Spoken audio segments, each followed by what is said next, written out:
Right now at noon, China's retaliatory tariffs take effect today on key U.S. farm products.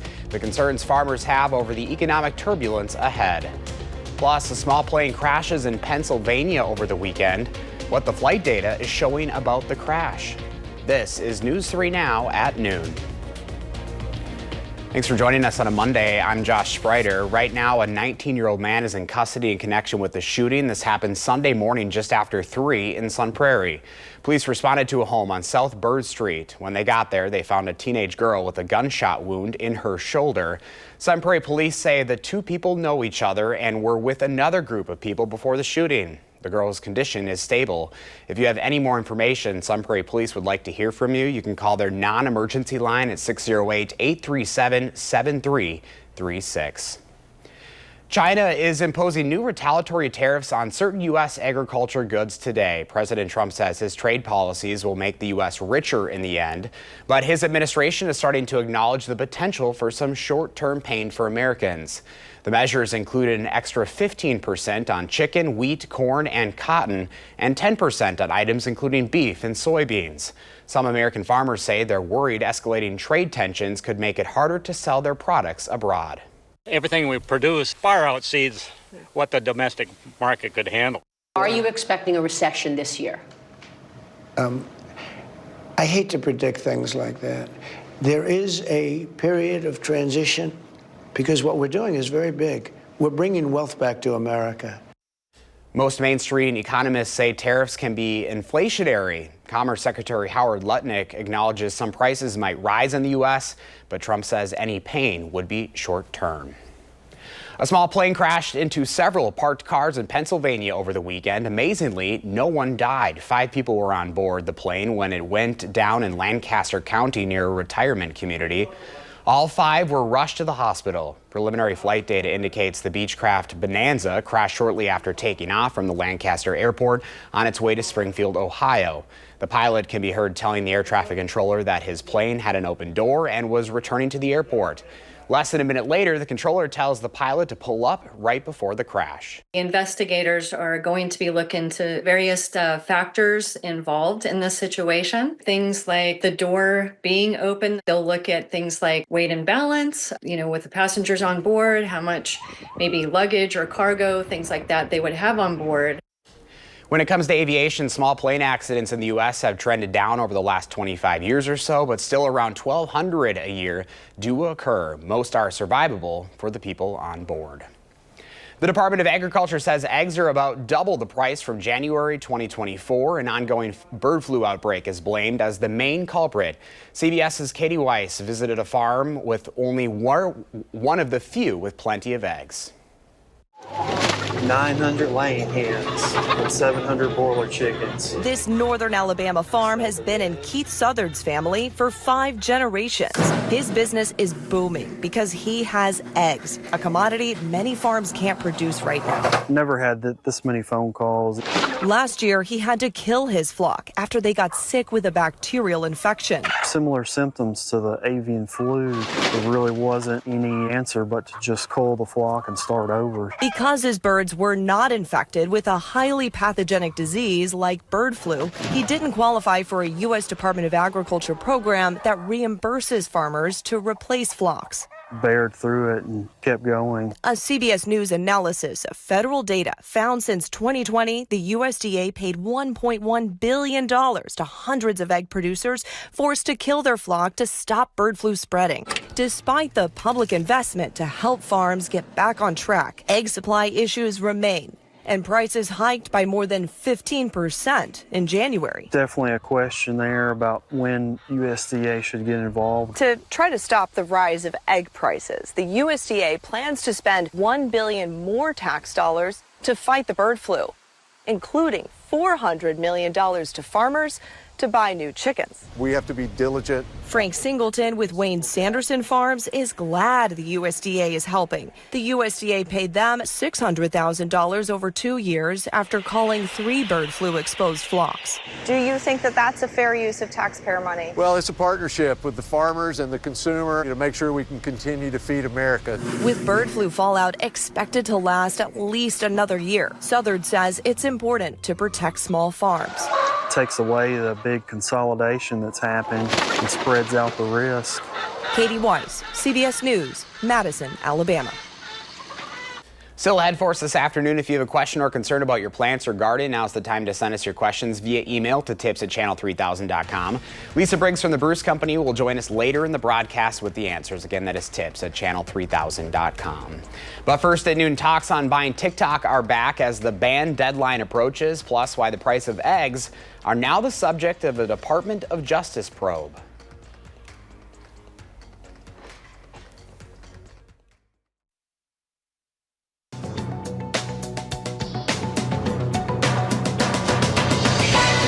The skyrocketing price of eggs is now the subject of a Department of Justice probe. Strains on supply have been attributed to the national bird flu outbreak, but investigators aim to learn whether egg farmers are illegally sharing information about how they're pricing their products. Eggs currently cost double what they did a year ago.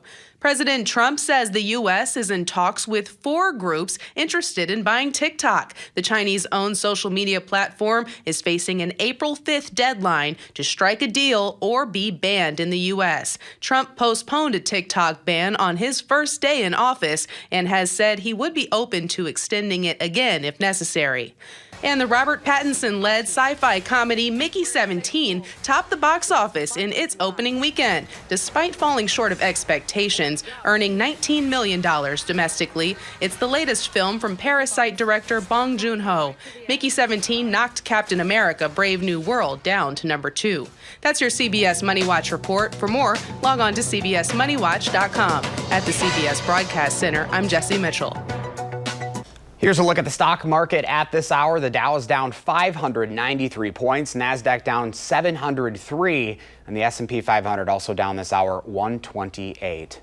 Pam Bianchi has the farm numbers ahead, and we have your first warn forecast. Then later on Live at 4, Will Loper reviews the weekend box office.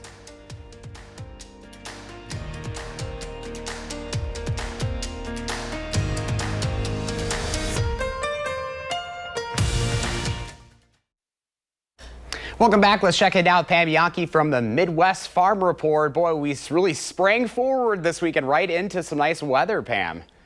Boy, gotta have the shades if you're outside today. That's wonderful. Yeah, and like we said, it's going to hold on all week, not going to punk us and just have a day of it. That's going to be nice. It was beautiful weather over the weekend. Thank you to everybody that showed up at Springfield Corners for their annual Testicle Festival. It was a hoot, and a lot of people showed up just to see what was going on. Thank you to Pam and Bill, the hosts, for having us up there. If you want to see pictures, head on over to Midwest Farm Report or Fabulous Farm Babe on Facebook. While you're there, take a look at our 6 finalists that were announced on Friday that want to be our next agriculture ambassador. The 78th Alice in Dairyland will be selected coming up this May. Crawford County is going to be the host county for the very first time in the history of the program. The young lady in front of you is Allison Foster. She is from Waupun. She is a food scientist currently working at Grande Cheese Company, where she helps to improve the cheese-making processes and create new products. Allison Foster from Waupun. Michelle Stangler is a Watertown area native. She grew up on her family's dairy farm there. Very active in 4-H and FFA. She earned a Bachelor of Science in Journalism and Agriculture Marketing Communications in May of last year from UW River Falls. She's been very involved in agricultural communications and most recently served as the Dodge County Fairest of the Fairs. I think we're having some problems advancing the pictures. Michaela Flight is our third gal that's going to be featured today from Coloma. She is complete. That's Michelle that you're looking at now. Michaela's coming next. Michaela Flight from Coloma is completing a master's degree in exercise science with a concentration in sports psychology from Ripon College. She is involved in her family's fresh fruit and vegetable operation in the central sands of the state, also managing their ice cream truck. And you might have seen her at the Dane County Farmers Market. So those are 3 of the 6. Tomorrow we'll highlight the other 3 young ladies that want to be our next Alice in Dairyland. As I said, Prairie du Chien is going to be the site for the finale. That's going to be May 17th. And tomorrow we'll highlight the other 3 candidates. Some good news for our dairy producers came in Friday as well. Brooke Rollins, our U.S. Department of Agriculture Secretary, released the congressionally directed funding for the Federal Dairy Business Innovation Initiatives. This is a big deal because a lot of these programs were signed contracts with dairy farms and researchers. With this money and it being unfroze, that means that 4 dairy business innovation centers in the United States are back working again. One's in Wisconsin, the other's in California, Tennessee, and Vermont. These also impacted about 420 dairy farmers and processors when they froze the $28.6 million in awarded monies. But now, again, those monies are flowing. Thank goodness for those folks. The money is flowing in Chicago today. Barrel cheese down 2.5 at $1.60.5. 40-pound block cheese, that's up a penny today, $1.6325. Well, double A butter stands still at $2.31 a pound. And contrary to the Dow Jones Industrial Average, our corn markets are actually up right now on the midday, which is a little bit of a surprise. So, again, great weekend, beautiful Monday, and all kinds of excitement building, Josh, for the Allison Dairyland Finals in Crawford County coming up in May. A lot to look forward to. I know a lot of folks don't like losing that extra hour of sleep, but at least we have this nice weather. I think we can kind of take that as a bright spot anyway. That's right. It arrived on time. There we go. All right, Pam. Thank you. See you later. Well, let's take a look at your first warn forecast at the noon hour. You are stuck with me with the weather clicker today. Here's a look at your current conditions outside. We're sitting at 58 degrees in Madison. Might want to take that lunch hour walk outside today. Just light winds southwest at 9 miles an hour. This afternoon, here's a look at current temperatures across Dane County. Already seeing some 60s to the west side. We got 61 in Middleton and Verona, also Mount Horeb, 62 in Cross Plains, but everyone in the 50s and 60s at this hour. Just a beautiful way to start off the week here across southern Wisconsin. Much of the same. We're seeing 50s and 60s all across southern Wisconsin, so definitely get outside today and get that fresh air. As far as weather track goes, just a few light clouds out there, lots of sunshine giving way here on a Monday. Perfect way to start the week as we continue to see more daylight here, especially in the evening hours. It's going to be a great evening to get the family outside. As we take a look at future track, here's the noon hour right now on this Monday.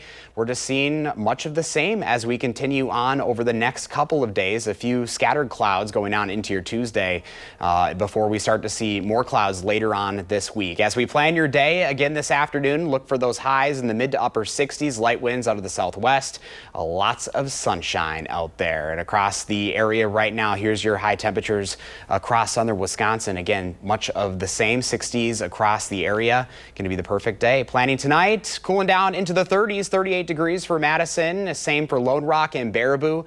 So not going down too low into your evening. Here's your 7 to 10 day forecast. Again, over the next several days, we're going to be staying mild above average. We got 40s, 50s, 60s, then 70s on Friday, 71 degrees as we get towards this weekend, and then we'll cool down a little bit. We do have our next storm chance coming up on Saturday. We'll be keeping our eye on that, but staying mild in that first warn forecast.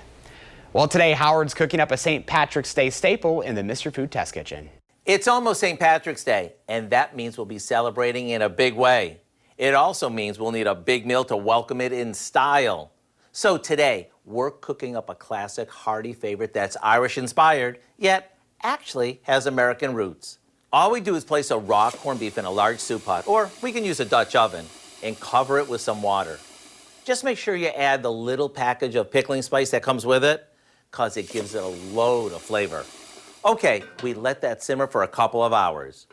Meanwhile, we peel and cut a few potatoes into good-sized chunks. And to save time, which we always want to do, we add a package of baby carrots. This way we don't have to peel and cut them. And what's corned beef without cabbage? So we cut ahead into wedges and add it along with our veggies right on top of our almost tender meat. You see, adding our veggies now ensures that everything cooks up tender at the same time. We'll cover it and let it simmer till our veggies are cooked through and they absorb all that meaty flavor from the corned beef. And let me tell you, this smells amazing. And when we slice this tender as can be corned beef across the grain and serve it up with all those steaming hot veggies, just watch all your leprechauns come running right to the table. The recipe for our classic corned beef and cabbage is online now, just in time for St. Patty's Day, or really any day. I'm Howard in the Mr. Food Test Kitchen, where today we found the look of the Irish way for you to say, ooh, it's so good. Ahead at noon, Lisa Briggs from the Bruce Company is here answering your plant and garden questions. Just email them to tips@channel3000.com and we'll get the answers next. Welcome back at noon. Lisa Briggs from the Bruce Company is here answering your plant and garden questions. Remember, you can email them to tips@channel3000.com. Well, spring has sprung. Spring has sprung. Although I don't know, is it still spring of deception or have we entered mud season I don't know. Obviously, it's a nice enough day that our meteorologist didn't show up to do the noon show, which is why I did the forecast about 5 minutes ago. You did an awesome job. Thank you.